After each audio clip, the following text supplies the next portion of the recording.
Longtemps, le prince Frédéric de Danemark a souffert dans sa jeunesse d'une mauvaise réputation auprès de la population danoise, la faute à un comportement pas toujours à la hauteur de sa fonction.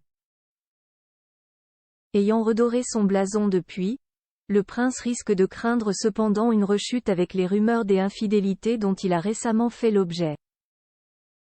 Comme un mauvais souvenir qui ressurgit du passé.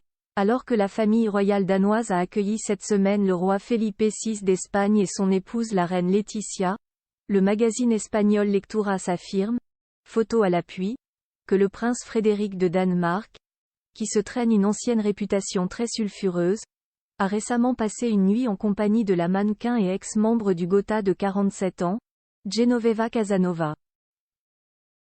Une information qui vient raviver de mauvais souvenirs chez les Danois, d'une époque où le prince héritier de la couronne de leur pays ne semblait pas se montrer à la hauteur de la fonction, et était même surnommé le prince à scandale. En effet, dans les années 90, le prince Frédéric n'était pas du tout intéressé par son futur rôle de roi, bien au contraire. Un désintérêt expliqué des années plus tard dans une biographie du prince, sortie en 2019. Au début, l'idée d'être roi était pour moi quelque chose d'effrayant, de sombre, de cafardeux, que j'essayais de repousser, a-t-il expliqué dans les pages.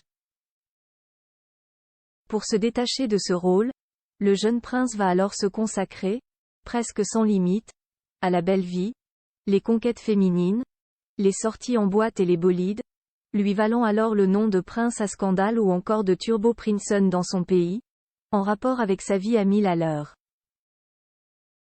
Enchaînant les conquêtes amoureuses et les scandales, il a même pris le risque lors de la nuit du Nouvel An 1992 de monter en voiture côté passager en compagnie de la top modèle Malou Hammond, sa petite amie du moment, alors qu'elle était en état d'ébriété.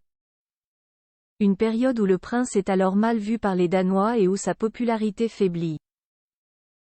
Photo Stéphanie de Monaco, Sofia de Suède, Frédéric de Danemark, Charlotte Casiraghi, Emmanuel Philibert de Savoie, les tatoués du Gotha Frédéric de Danemark.